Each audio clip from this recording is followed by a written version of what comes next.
You've come to the right place. You see, I am an art teacher, and I've been teaching children, teenagers, all ages alike, exactly the secrets of art for years. One of the main things I've learned from being a private art teacher is that everybody has kind of the same problems. So if by the end of this video you don't find anything to improve upon your art with, then I have failed my job deeply, and I'm gonna need your suggestions in the comments below. Now, we don't have a lot of time. I've written a huge list of problems, and I have to cover it all in 8 minutes, so let's go.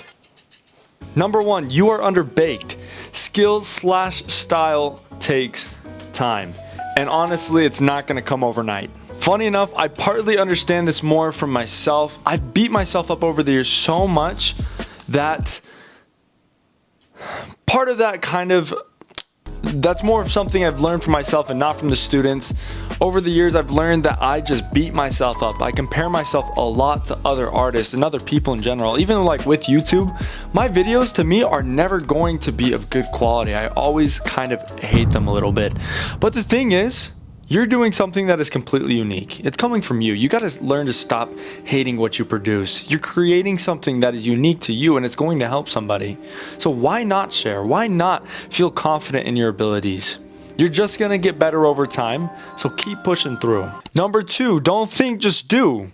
I think Yoda says that in Star Wars at some point. We all know the quote. It says, I think he says, don't think, just do. I see this is probably one of the biggest things, one of my favorite things to address, because it is something I see so often. So it's kind of fun just to call out. But a lot of students and a lot of artists in general, they think way too much. You see, there's only 2 parts of the brain, the left and the right. The analytical thinking side of the brain and the artistic, creative thinking side of the brain. It's very simple. One is for trying to solve problems, trying to solve equations, trying to speak, trying to communicate, trying to observe speech, trying to observe body language, different things like that. That is all used in the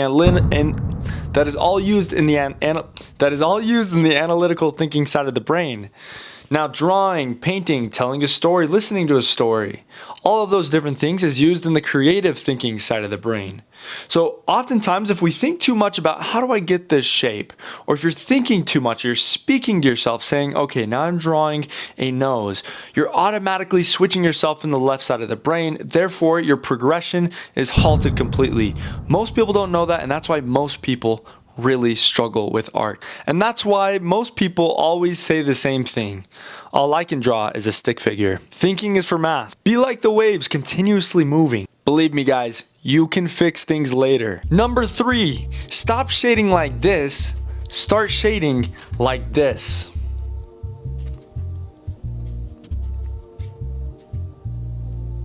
Short, soft motions. Okay, here's a quick example. Remember, short, soft motions. So here I am, I'm drawing. I'm gonna use a little bit of pen to get some of the darkest points marked out. That's completely unnecessary. And I'm using a 2H pencil, and I will later move to HB. Obviously, you wanna get darker and darker with your pencils. Your lightest being the higher number in H, and your darkest being the higher number in B. And here is my quick sketch of Shrek. Number 4, get out in the art community. Always be consuming other people's art. Go to art shows, follow different art Instagram pages, or subscribe to different art channels, which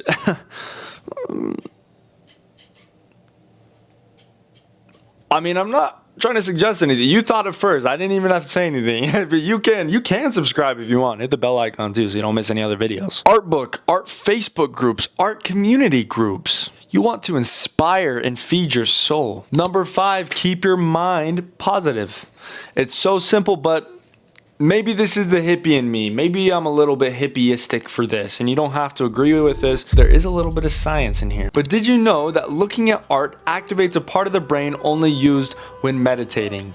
Specifically, original works of art. Not prints, but original works of art. It's almost as though when you look at art, you're picking up on the energy that was produced by the artists themselves. Not too long ago, my wife and I actually went to an art show for the University of Utah, and I am not gonna lie, I left feeling so uninspired, almost kind of sick. The art was just, you could just tell, and again, it's a hippie in me. Maybe you don't have to agree with me. Maybe it was a placebo effect. I have no idea. But art was empty.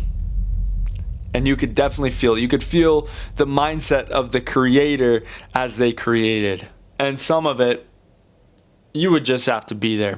The moral of the story, don't paint bad energy where it cannot get out. 6, get better supplies. I'm talking about paints and brushes. It really does make a difference. Your Crayola colored pencils suck. Instead, get something more like Prismacolors.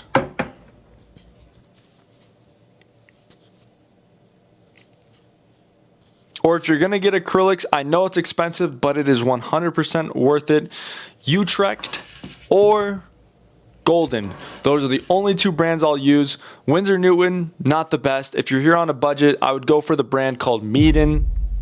Not the best, but it gets the job done. And then if you're going for oils, Gamblin.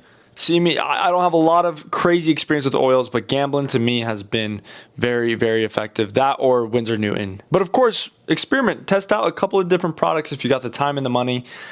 I'm sure you'll find something you like. There's so much out there. It's almost hard to just pick favorites for 1 or 2. Last but not least, 7, learn to market yourself. The difference between the poor, unexperienced artist who makes tons of money selling their art and the super talented artist who is basically living on the street and can't seem to sell a thing is that one knows how to market themselves. You need to get out there, speak, get out in the community, kind of network a little bit, post online, pay for an ad on Facebook if you have to. Do whatever you can to get your art out there. And I promise you, you will find fulfillment in it. Hopefully that was 8 minutes, but that is everything you guys need to know and need to change about your art. If you're doing any of these things, please, please, please let me know and I can maybe make another video to see if we can get into depth on that. Again, please like, comment, subscribe. I would love your guys' support. I'm trying to get to 10,000 subscribers this year. I'll take no more of your time and I'll see you guys next time.